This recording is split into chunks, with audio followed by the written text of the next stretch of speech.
Welcome to LoTech Tuesdays by LoTech and Wild, the podcast for those who live their life unplugged and for those who want to. LoTech and Wild is a podcast brought to you by Valdez Adventure Alliance in Valdez, Alaska. We have guests that we learn from all around the world, and we invite anyone who is interested to come and visit the beauty of Valdez, Alaska. Hi, good morning. Nice to meet you. Good morning. Nice to meet you. Thanks for being willing to be on the LoTech and Wild podcast. I'm so excited to be able to talk to you. I tell you, it's an honor and a privilege to be here. So tell me a little bit about yourself and how you found your way to Alaska and about your crazy biking days, trials and tribulations and N+1, all that good stuff. Okay. Well, I moved to Alaska about 25 years ago now. I was working as a guide down in the Grand Canyon, doing hiking trips and rafting trips, and had been kind of dabbling in ski guiding and mountain guiding a little bit before that. I moved to Alaska because this is where all of that lives in excess. So I moved up here, took a job as a raft guide, started working as a mountain guide up on Denali, and that led to some guiding opportunities down in South America. Then I got hired as a helicopter skiing guide here in Valdez, skiing and snowboarding. Did that for a number of years and was kind of living the, rogue seasonal employee life until I had, I was always a volunteer, search and rescue team member, firefighter, EMT for really since I was about 17 years old. And so when I was going to start having kids, I thought maybe I need a little more stability. That led me to start working in the fire department on a career basis, which led to where I am now as far as my career. The endurance stuff is a different story. I mean, I've been kind of an athlete my whole life, but I did have a little bit of a fall from grace after my divorce in 2014. Was drinking more than I should, was not taking care of myself, was not eating good food, and found myself, woke up one day 60 pounds heavier than I had ever been in my entire life, and unhappy and kind of in a pit of despair, which could have gone one of two ways. And I chose to dig my way out of that by signing up for a sprint distance triathlon up in Fairbanks, which I said, I need to kick my own butt and get back into shape. So I signed up for this little triathlon, which was a lot of fun.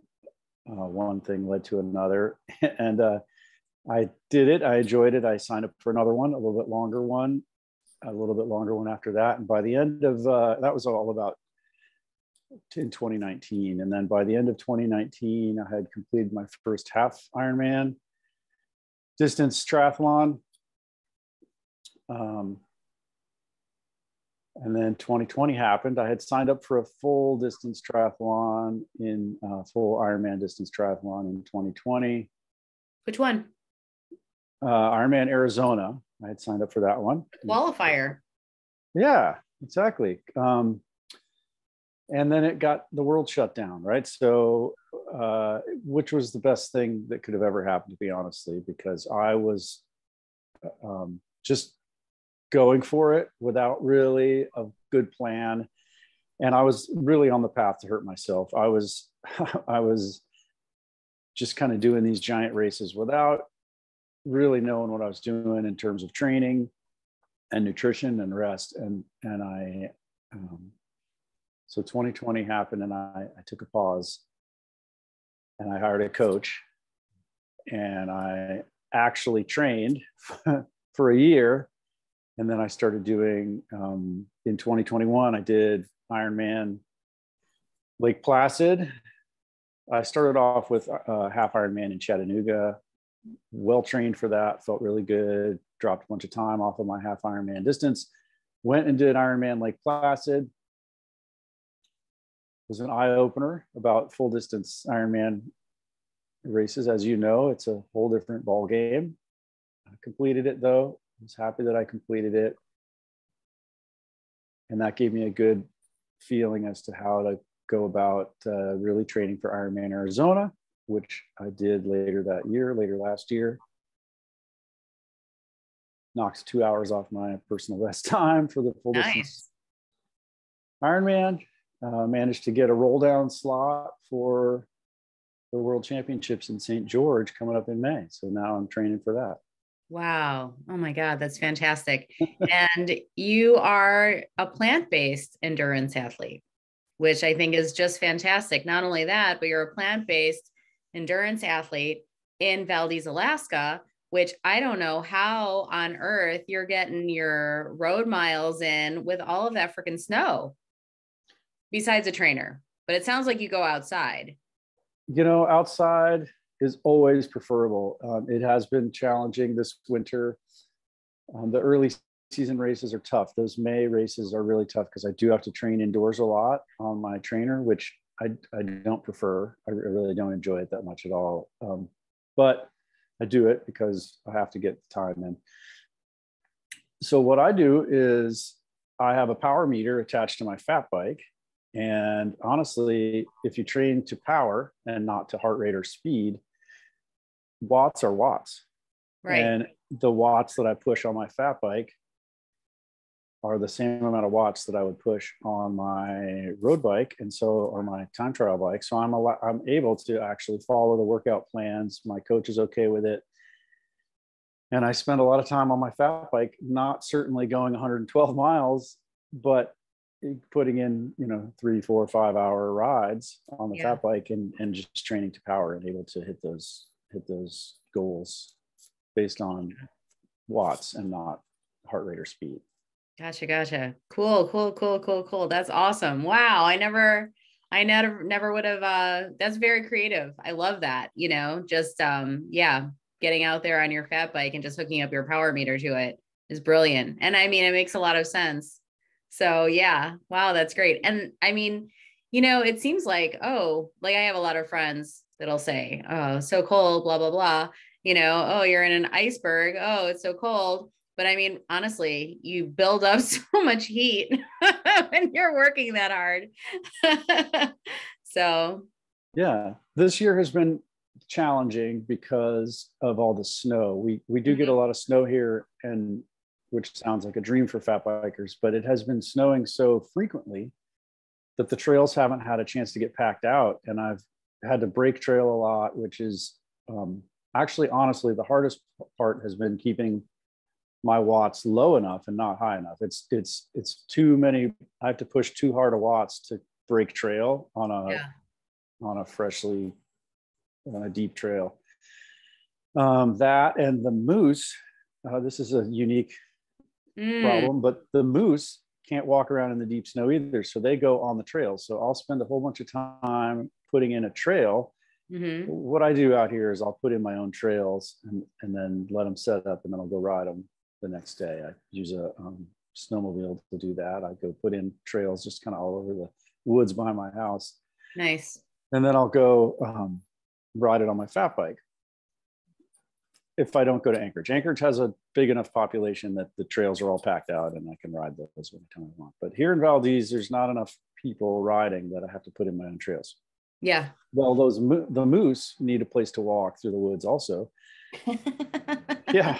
No, and they trample the trail and they leave like 12-inch deep divots, the hoof prints that will just swallow your front tire whole, and it's almost impossible to ride on a trail after a moose has stomped around on it. So kind of a unique challenge that I have to deal with, but it is what it is. We work around it because I love that. Moose are definitely up there with one of my top 5 favorite animals for sure. So yeah, they're beautiful. Yeah. Very cool. Wow. Yeah. And the whole aerobic versus anaerobic training program too, with the watts and stuff like that is very interesting. Yeah, that's fantastic. And, honestly, your story is, I don't think that you're alone with a lot of what you're saying, because I mean, that was one of the things when I read Finding Ultra, that I was just like, oh my God, I'm not alone, you know? And at some point, what I started to realize too is that I was turning maybe one addiction into another addiction. And like, I was calling it healthier because, you know, I was just training all the time. And I don't know. I at some point, like, I've come to reconcile that you do what you do, you know what I mean? You only have this one life, make the best of it. If you're having fun out there in your sufferfest, then, you know, at least you're having fun and enjoying yourself. And as long as you're not, you know, putting off other things, which is, you know, probably what happens when you're indulging on the other end, right? When you're just wallowing in self-misery or drinking too much or not eating well or whatever, there's a lack of self-awareness or self-consciousness, or world consciousness with that, right? Absolutely. And you know, addiction is a funny thing. I am careful about that because I do have an addictive personality, and actually it's interesting that you brought up Rich Roll, because listening to his podcast does help me find that balance, you know, and having a coach, which I recommend to anybody getting into endurance sports, having a coach to hold you accountable, but also pull you back if you're going a little too deep, is really important. And listening to Rich Roll has helped me find the balance. And if anything, I'm turning the kind of addictive side of my personality towards questing for knowledge about things, and not so much the workouts themselves. I mean, I do love and I do crave working out, but I try not to let it disrupt the good things in my life, right? I have a conversation with my kids every year, and I say, hey, I'm planning on doing Ironmans again this year. There's a tremendous time commitment to that.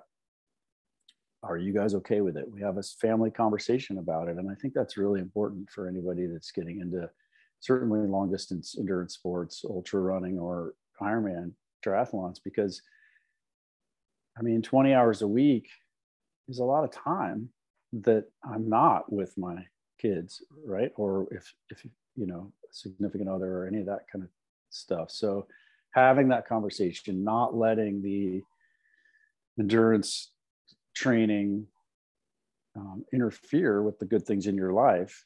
Yeah. You know, it has to complement your life and not be a detractor, just like alcohol is for some people. Some people can drink and it's a healthy thing, and it's a social thing and they can do it. I can't do that, so I don't drink, right? But I think having that conversation and making sure that it complements your life and doesn't take away from your life is the difference between a healthy and an unhealthy obsession. And also being a parent. I mean, you're a role model. I mean, you can be a role model for the community or whatever, but I mean, being a parent, it's an immediate role model position. And, you know, they can be included. Whereas if you're drinking, they can't be included in that necessarily, or you don't want them to be. I mean, it's just like, you know, pretty unethical. And then with the whole like eating poorly, well, what are we teaching our kids here? You know, I mean, are we basically teaching them how to die early and in a painful way, you know? So like giving them choices. Yes, absolutely. And like I was telling you, that was something that I had to decide when I was, my daughter was about 18 months. I was like, I knew it was coming. So what am I going to do? How am I going to, you know, I was a vegan at the time. How am I going to live the next 20 years or whatever, or until she decides what she wants to do?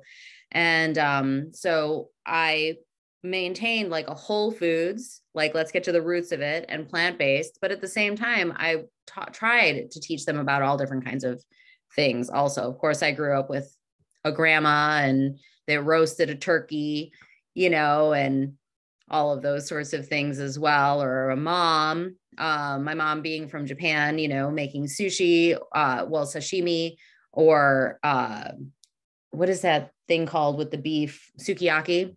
It's like a beef thing, or shabu shabu, which is like so fun, right? So then I was like calculating, how can I do this in a healthy way? How can I do this with vegetables, and like not take away from the purity of it.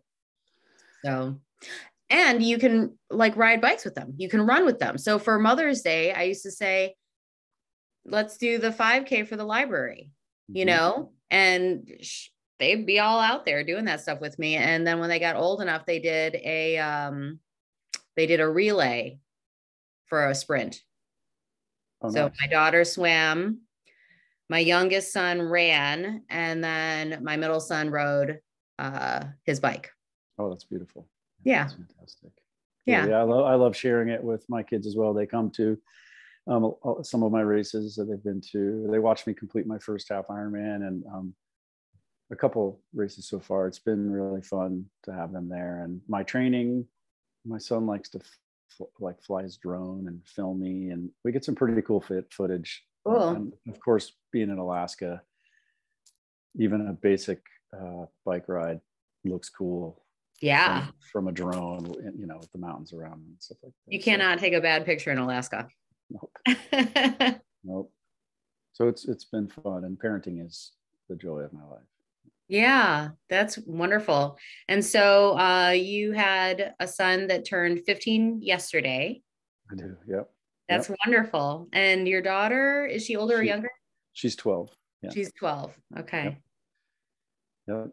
She's a cross-country skier and a swimmer, competitive swimmer, really into the endurance stuff. She's dabbling in plant-based food choices right now, and seems to be working really well for her. And he is super into snow machining and motocross and doing all the fun motor things. But we're all three of us ski and snowboard together. That's our common link, is we like to go skiing and snowboarding together. But and snow machining and doing just everything. We do everything together. It's fun. That's great. That's wonderful. Yeah, I love that. My parents took me out skiing too, and snowmobiling and stuff like that when I was growing up too. And I mean, those are the memories you just never lose. That's quality for sure. Yeah, experiences over things, right? Things you forget about. Like, I have no idea what I got for Christmas on my, when I was 12 years old, but I remember going skiing with my parents, or the one time we went camping, or whatever it might be. I remember all those experiences vividly. Yeah. So I try to focus more on experiences over things, but we like things too. I mean, I can't lie. You did ask about my obsession with bicycles. I do. I just like them. Yeah. Yeah. I sold my Cervelo time trial bike last year. It's a little sad, but that is sad. Yeah.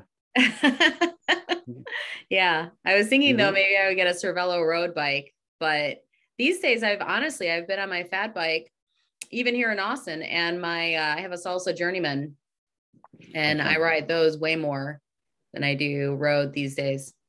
Interesting. So you ride your fat bike on the pavement? On the trails. On the trails. Okay. Oh yeah. Yeah. Cool. Fun. Yeah. That's fun. Yeah. I have mountain bikes for that. I like those. Oh, well, I use my elbow suspensions and my knee suspension. That's cool. That's awesome. No, I keep my fat tire bike set up for winter time, just because we have a lot of winter here, and I have studded tires on it, and I run it in the winter time. And then although they are pretty fun to go adventuring around on, like around here in the beaches and stuff, but yeah. And so for me, I have a fun mountain bike that's fun to ride too, though. Yeah, I have friends that are just like, man, like before I had gotten the fat bike, so I had a little extra suspension with the you'd give in the tires, but I would ride the Journeyman on the trails and over the rocks and all over the things, and just let out a little bit of air pressure. And with both, I have, I just am not like, if I was badass enough, I'd go the other way. They would be single speeds. Yeah. I'm just not that tough, You know what I mean? It's like That's a thing. I would take less technology, if I could. I'm just not capable. My body is just like, ugh, we hate you already. So Yeah, I need gears. I have friends that are single speed. There's a whole like subculture of single speed people, and they're just freaks. Yeah, it's amazing though. It is amazing. I have a friend that like can out climb me on any mountain bike trail I've ever been on, and he rides a single speed. He's just got these hate those people. massive quads, and I'm just like, what? Every time. That's the beautiful thing about these kind of sports though, is it's got to be so personal, right? It's just you versus you, like me versus me, trying to get better than I was yesterday. Like anytime you think you're getting fast or strong, there's somebody faster or stronger always. And that's why comparison is the thief of joy, right? I had this conversation with my kids the other day about this. But you don't know if that person is sacrificing things like a good relationship with their family to be that super fit or strong, or it's a give and take. So that's why I don't even call them races. These things that I go do, they're because I'm not really competing against anybody else. I mean, if I was a pro and was in the top 10 or something, but I'm not. Or so it's just a matter of me trying to be better than I was yesterday. I love that. Yeah. And you never know too, if somebody's like having a bad day. I mean, it could be, you don't know. And then that leads me to, frankly, it's none of my business. You know what I mean? Because I'm here just for me, you know what I mean? And then hopefully I can spread a little joy with like whoever I happen to be like next to for a couple minutes or whatever, Yeah. Sometimes several hours, man. I was next to somebody in Ironman Lake Placid. I ran next to this person for like 2 hours, Yes. So I have no idea what their name was, but we just have you ever heard of Iron War or read it? The book Iron War. It's Mark Allen, and it's like the famous, I think 1984 Ironman with Dave Scott and Mark Allen. Mm-hmm. And they were running next to each other for probably all 26 miles, just trying to inch each other out, waiting for the other one to drop back, and neither of them would give. Yeah, that's cool. That level is really, it's neat. And I think the pros, when they're at that level, they really like that kind of competition. The people I'm running with, we're encouraging each other to keep going and not to be better, just don't walk, keep running, but maybe someday I'll get at the other end of the pack, but right now I'm a middle of the pack person. Yeah, but that's okay. Yeah, I have fun as long as you're enjoying it. Absolutely. And then an interesting thing, and I don't know if it's a coincidence or what, but Mark Allen is a shaman these days, and Dave Scott has always been plant-based. Interesting. And so I find like, there's what's the connection between this whole like suffering hard for long hours and like the spirituality of it, or the higher thought of it, if that's even what it is. I don't know, Well, it 100% is. And that is actually the reason I do these super long ones. I mean, the shorter ones are fun and kind of spicy and you can push it a little faster, but those really long ones for me are about exploring that intersection of the mental and the physical, and kind of that place where your brain is begging you, your body's begging you to stop, and your brain is trying to comply, and you have to kind of get into that pain cave and dig deeper. And there are lots of different ways that people do that. There's the sort of Dave Goggins approach, which I don't subscribe to, but he's an amazing athlete. But his sort of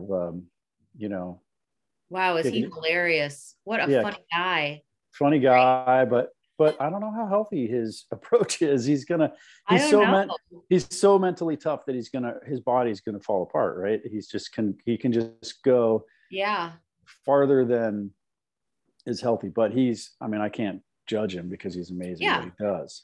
But it comes from a place of anger. He comes from a place of anger, though, and a lot of times he tries to just be meaner than the pain he's feeling. And that doesn't work for me. I have to try to come from a place of love and compassion and sort of the full Jedi kind of approach and that's where that I think it does tie into the spiritualism and that sort of shamanistic approach, because finding joy in that suffering and finding the love in it is the only way that it works for me to get through those really, really challenging moments. Is sort of my why. You know, I have to have a why when we're out there to push through the hard parts. Anyway, I don't need to get too deep into that, but no, I think you're right. And I think I absolutely, and so, yeah, that whole question of why, and I wonder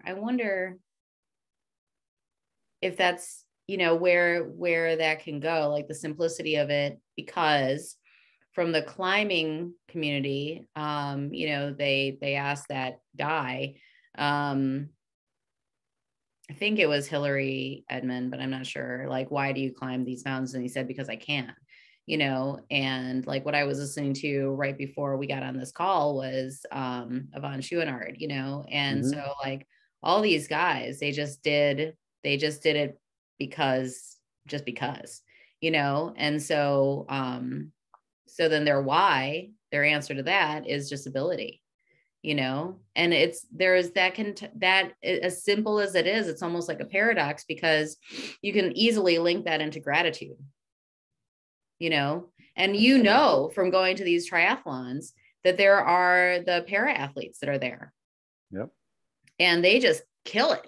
Yep. I mean, they just kick ass, and they're not going to be held back. And so I often wonder to myself, shit, what would I do? Like, would I be that tough mentally to be able to push back that? I should be so grateful for all of the things that I have in my life. And am I is that showing? You know what I mean? Is that something that somebody could see from the outside? And does it need to be, Absolutely. Yeah. Gratitude's the key, though. Gratitude is the key. Yeah. Have you ever read that book, My Life with a Seal, or whatever it is? The one with it was like the executive guy that hired David Goggins to come in. And, oh my God, it's hilarious. It is so freaking funny. So like he spent a month in this guy's house and was just like, he'd disappear and he gave no information to this guy, like Jesse Eitzner, I think, or something is his name. And then anyway, after the end of like 30 days, when their time was up, he gave them presents, and they were all like, it was like a backpack with a raft in it, in case of emergency. And like, even like a little one they just had a baby that was like maybe a year old. And even the baby got like this custom suit, like survival suit. That's amazing. That's fantastic. Yeah. That's really good. That's really good. Yeah. What else do you want to know? Who else are some of your heroes, or people that you like? The Iron Cowboy comes to mind, Yeah, James Lawrence. He's pretty incredible. He's another one of those really tough-minded people. It's undeniable what he has done, and his mental fortitude, and the way that he has really made it approachable, made endurance feats approachable. And watching his 100 by 100 or the Conquer 101 or whatever it was called was amazing to watch. I don't always vibe with his personal ethics and his motivation, because he kind of follows that Goggins approach, and that's a little bit more just, I will beat the pain into submission kind of thing. But I listen to more people like Courtney Dewalter. Harvey, I forget Harvey's last name. He's an ultra runner also. And they, Courtney Dewalter has won every ultra race. She's the women's, the Barkley Marathon, she's gotten farther than any other woman. And her whole approach is this like fun and funny and laughter and love approach to the pain cave. And so is his name Harvey Miller? Anyway, I'm drawing a blank on Harvey's last name, but I really try to follow that sort of mindset a little bit more, the whole kind of abundance mindset versus the scarcity mindset, right? The universe is abundant and there's plenty of love out there for everybody. So that's those are and of course Rich Roll I listen to all the time. Simon Hill and his plant-based. What's that? He's such a kind person, I feel. He is.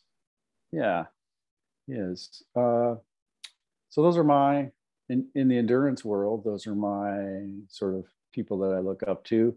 I have a whole nother, world that I do. I teach leadership classes, emotional intelligence, and leadership to fire chiefs and other people around the country. And I have some other mentors that I really follow in that regard as well. So it kind of depends on what aspect of my life we're talking about. In terms of endurance sports, which this is about, I do have some serious mentors there. And then, I have some firefighting mentors and some parenting mentors.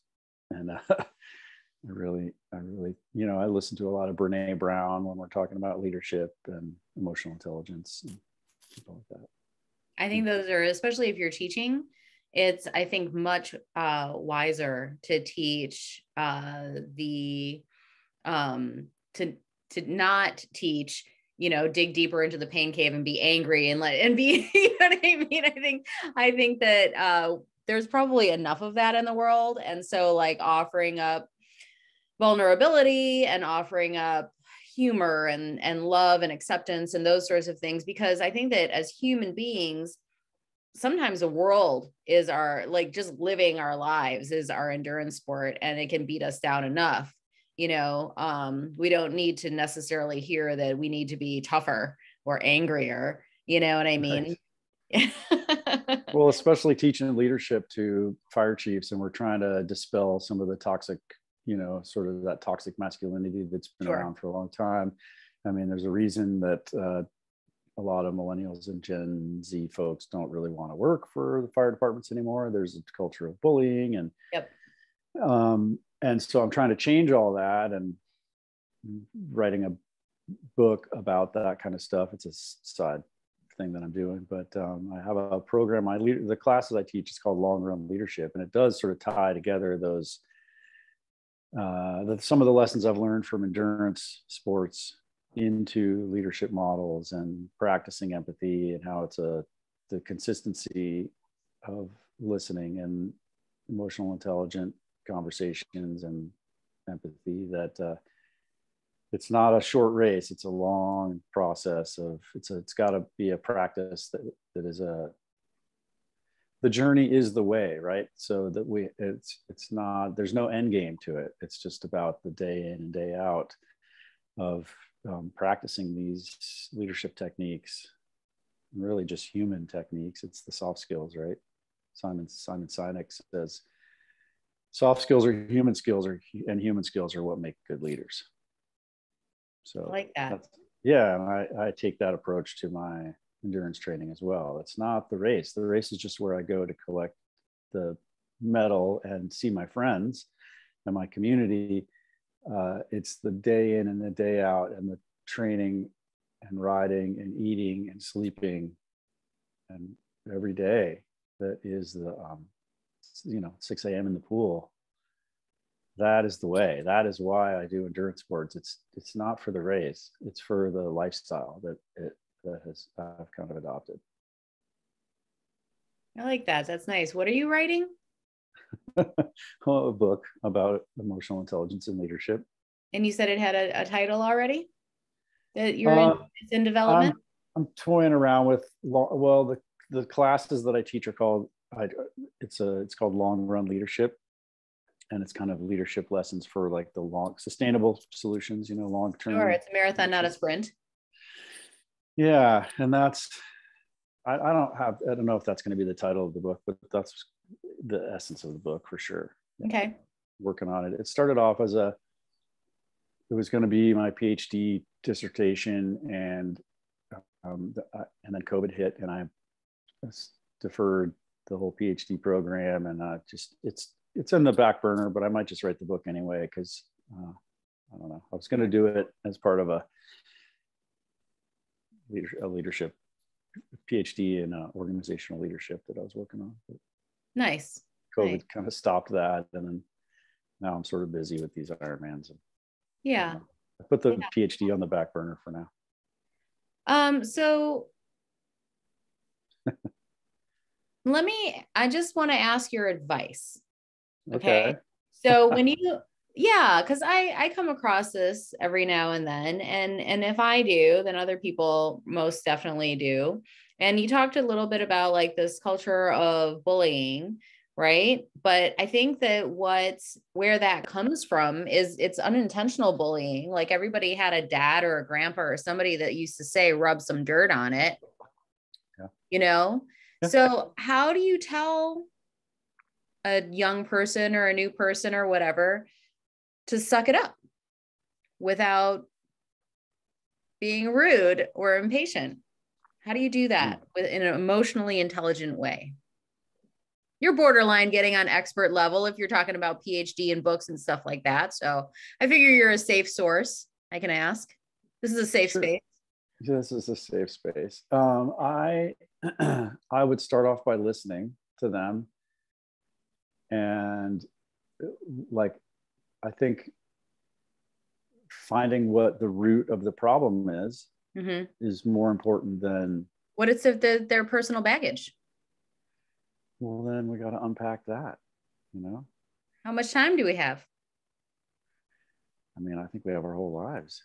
Okay. Unpack our baggage, right? I'm still unpacking baggage from when I was a kid. Yeah. I think it's a slow process. I mean, I don't have a short canned answer for that one. I think I would just approach every problem with listening and empathy first. Okay. I think you can be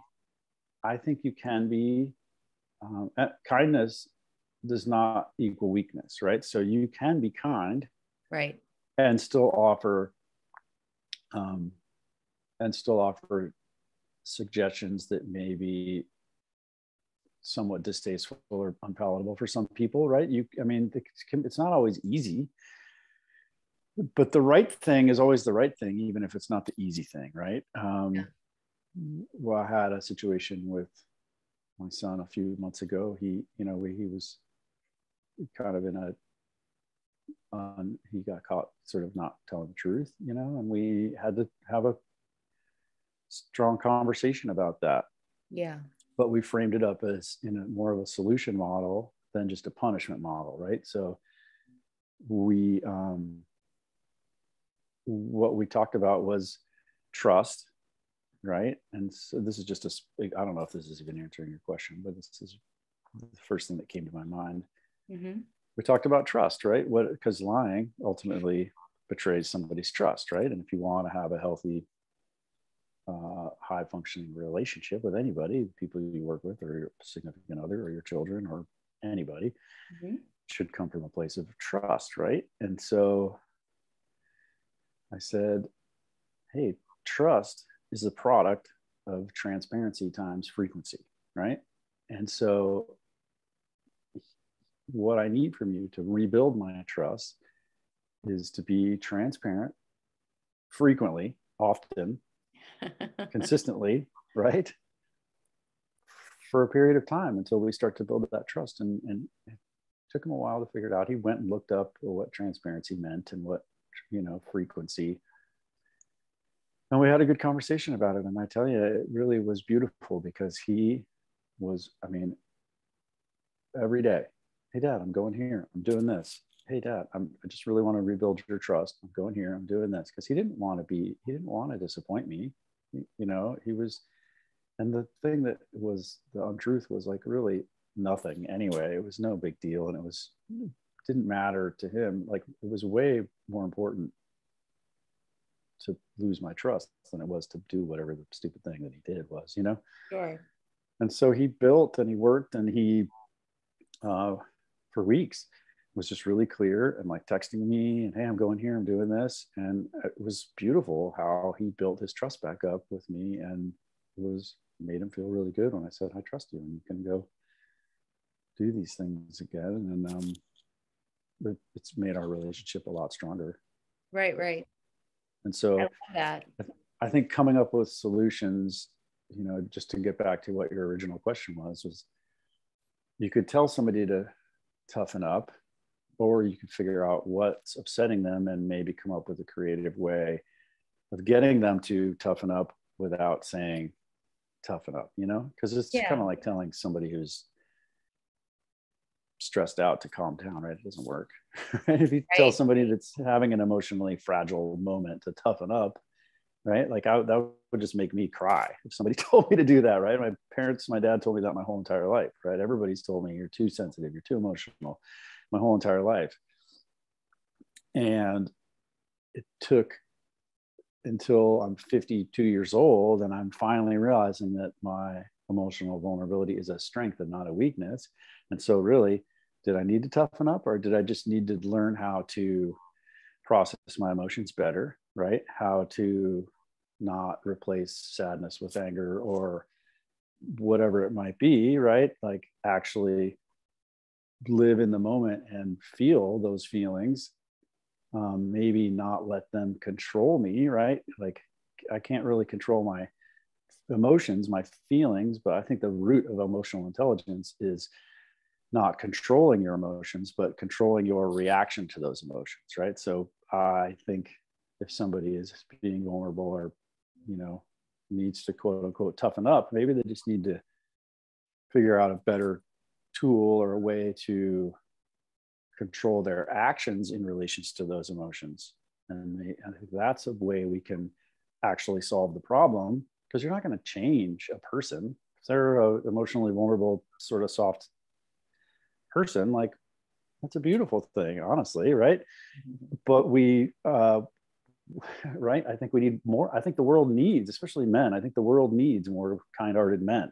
I really think the world would be a better place if we had more kind-hearted men. Mm-hmm. So let's not tell them to toughen up. Let's give them tools to be able to process their emotions in a mature and healthy way. Sure. It is. It's complicated. So I kind of weirded right. these days. Sorry, but no. I think your answer is correct. And I mean, if you had, 5 people that are building a brick house and you had 2 that were consistently too tired or wanted to run off and play, you know what I mean? Or like they were too tired to do the monotony of laying the bricks, but they had plenty of energy to go off skiing or, drinking, whiskey or whatever. I mean, I guess at some point, you have to, have a little round robin and figure out what the right approach is going to be. But yeah, no, I think I completely agree with you that the world does need to be kinder to each other and work on those vulnerabilities. Are you there still? Okay. Can you hear me? Yes, I can hear you. You're not moving, but I can hear you. Yeah. And I just had like a weird deja vu also all at the same time. If you can hear me, okay, there you are. Oh, I got you back. Sorry about that. Yeah. Good old Alaska Wi-Fi. Yeah. Yeah. I have been doing some research on people that live off the grid or whatever, or digital nomads in Alaska, for sure. But we have that problem here in Austin, Texas also. I mean, oh my gosh, I don't know if you saw, but we got like a dusting of snow and like the whole state shut down and had no power, no water. It was silly. But so you went to Fat Bike Bash last year? No, you didn't. No, I think where was I? I think I was out of town that weekend for some reason. Yeah. Have you been in previous years? Mm.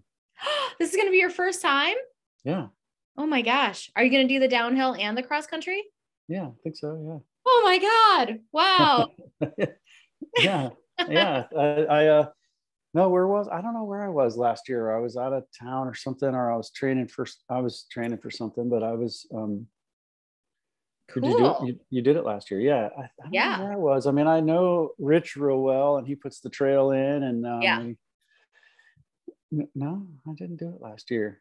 Oh my gosh. I've never raced my fat bike. Oh, well, I've done two.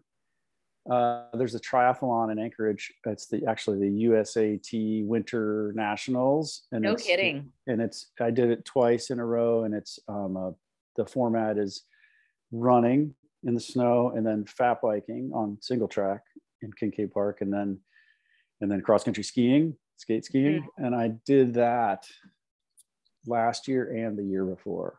So, or this year and last year is what I did. So those are the only.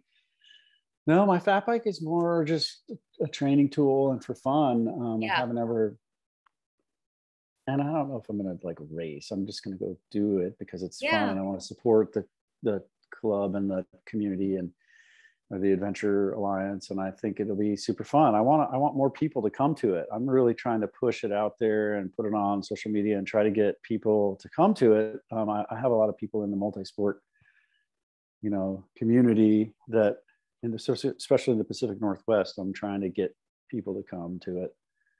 Awesome. Yeah, we'll see.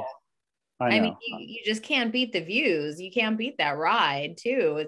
Maybe you can, I don't know, but you're like even exploring back in there for the cross country with the icebergs and stuff like that. And then, coming down East Peak. I mean, it's going to be amazing. I'm going to film it with my GoPro like chest mount and like during the ride I can turn it on and off, and so nice. And then hopefully I'll get some first person footage from the race just to give you guys and I told my son to come out there with his drone and fly over the race. If I don't know, you probably have all that stuff already figured out, but we have to report back to the state. So we do have somebody coming out and taking photos that we can use as double duty. They can get the before and after photos of just the property to make sure that, or to, I guess, provide evidence that, we're leaving it as it was. And, but yeah, he brings out a drone also. So cool. Yeah, we can, and I think we should promote this thing and make it a huge event, and then I don't know how many people you got last year, but I mean, I think there's a huge fat bike community in Anchorage and another huge one in Fairbanks. I mean, we need to get all those folks down here. They're doing races almost every weekend in Anchorage. There's a whole bunch of people that are super into this kind of stuff. So yeah, no, that would be great. This is not any sort of, I've got it on Bike Reg this year. And I've scaled it back so that it's just focusing on the riding. It's, what is it? It's the 5 for like, fun. And honestly, I mean, if somebody came out and they wanted to do a couple laps, if they were there with their family or whatever, and they were just like, can we go again? I mean, absolutely, cause it's not timed. And then there's the 10 and the 20. We're going to try to time them. I worked really hard trying to find a chip system, but I couldn't find one that would work. And for both that and the downhill. So we're just going to do it old school with timers. Mm-hmm. And I think that would be great. I mean, I've been, last year we had like maybe 50 or 60 people tops, like maybe 55 tops. Yeah, that's not bad though. That's not bad. Yeah. So and it was it was adorable too. I loved it. The people ran it with their dogs, you know. That's cool. Yeah. Isn't that great? That is good. That So is good, but it could be, it has the potential to be a big thing with like different, age groups or categories. I mean, I've got 2 solo stoves that I purchased.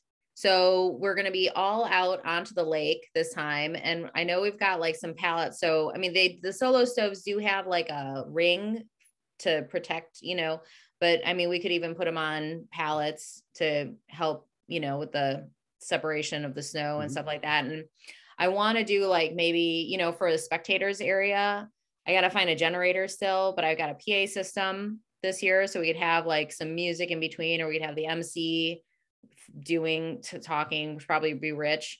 And then we'll have people out there on snow machines, making sure that, A, nobody needs any help.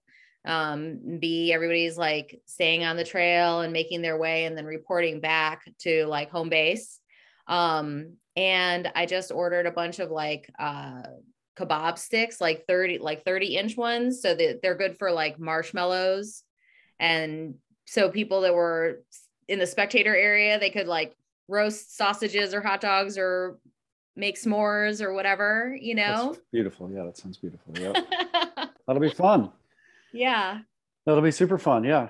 And you have t-shirts and stuff? No, I did this is from last year. I did I was like, I want one of those. It might be online still, but I did a terrible job with, picking up, promoting Fat Bike Bash after Ice Fest was like traumatic for me. Like trying to get over these events are like, boom, back to back. There's a person in town that does, like she goes to every basketball game and then the snow machine races, and she does the heat transfer, like t-shirts. I mean, all you have to do is give her the logo and she'll literally like sit there and press t-shirts for whoever wants to buy them. I mean, give me her connection. We have somebody like that here in Austin too, that shows up the events and makes the t-shirts like on the spot. Yeah. That's so rad. I love that. Yeah. I forget. I mean, her son was out here hanging out with my son last night, and I'll have to get the name of her business, but yeah, her name's, I'll send it to you. Yeah. Okay. Yeah. That would be so great. Yeah, I would love that. Well, I'm super excited to have get to know you a little bit better and likewise for the races and stuff like that. And thanks for having me on your podcast. I don't know, it's cool. My first podcast. Yeah, I listened to a lot of them. Yeah, hopefully I didn't ramble on too bad about I tend to get on tangents sometimes. You have to keep writing and keep on that, so that'll be good. And it's funny too, because like I was like, when I put on the Yvonne Schooner thing, it's like I looking at YouTube, I was like, I wonder if Sean's on YouTube or something like that too. And I found a Sean in Alaska, but it's not you. No, and I'm just starting to build my it's interesting topic because I've been working on this book for maybe a year, and I got kind of discouraged because I was like, do people even read books anymore? I mean I do, but do people really read books? And so I sort of shifted gears a little bit.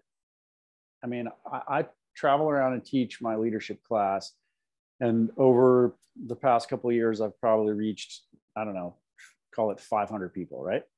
I made one 60-second Instagram reel about one little smidgen of a topic, and 7,000 people watched it in like a day. And I was like, well, maybe I need to do more of that kind of presence. And so I'm sort of maybe thinking about shifting gears and breaking the book into parts and doing little either YouTube series or a little video series, and maybe trying to reach more people that way, because ultimately that's my goal. It's not to write a book because I need to be an author. It's my goal is to like teach people and help people just be better leaders, or I don't know, maybe think about things in a different way. So that's why I'm doing that. And my kids are actually helping me you know, like the next they want me to start a TikTok thing. So we'll see. But I actually, right before this call, cause I'm still have my, my leadership stuff tied to my personal Instagram account. And so I'm going to maybe separate those and be able to have more of my endurance world on one side and the leadership classes on another side. Or gotcha. Yeah. I also want to do another series, a YouTube series on, this is another weird idea I have. I've been a, you know, single dad for years now, and I love it. I absolutely love it. And I'm super into cooking and doing things. And my kids told me this the other day. They said, you should make a video series on like how to teach other like single dads, like how to cook and do basic like house stuff, like parenting skills, and, you know, how to clean your shower the right way or something. I don't know. Just, and I don't know. It's ridiculous, but I just want to help other people maybe try to figure stuff out, because I had a rough road figuring stuff out on my own, and I wish there was a resource there, you know? Sure. Yeah. Well, I mean, the truth is that there are a ton of resources that are out there, and it's almost like, it's weird. I think about this all the time, like how things come to us when you need them, and how things come to us. It's like a combination of like the universe and then our will and searching for it. So, you know, but yeah, I think documenting life is super important, and I love your perspective. So I want to see it get out there too. Yeah. All right, cool. Great. Thanks for chatting with me. Go to the hashtag long run leadership. I post a lot of my videos there. Long run leadership. Or AK Wisner is my Instagram handle, and I've got some funny reels on there. Cool. Well, thanks, Sean. Yeah, thank you. It's been an honor and a privilege to speak with you, and thanks for sharing your perspective with me. Yeah, absolutely. Thanks again for listening to LoTech Tuesdays by LoTech and Wild. The mission and vision of Valdez Adventure Alliance is based in nature therapy. The events and resources provided allow people to find the satisfaction of self-accomplishment through effort, of climbing, of riding bikes, of hiking, of trail building, of immersing in nature. Our objective is to be a resource for people to find deep happiness and healthy outlets for themselves. Thank you for those who sponsor Valdez Adventure Alliance: IMBA, the International Mountain Biking Association, Access Fund, the American Alpine Club. We'd also like to thank the City of Valdez, Alaska, the Fat Mermaid, Bike Flights, Camp, Alyeska Pipeline, CVEA Community Foundation, Sterling, Loa Boots, Raven, Alaska, Athletic Brewing, Best Western, Valdez Avalanche Center, and The Prospector. Some 2021 event sponsors we'd like to shout out to also are Tiger Tail, Nix Wax, and Mountain Equipment. Thank you for listening, and have a great day.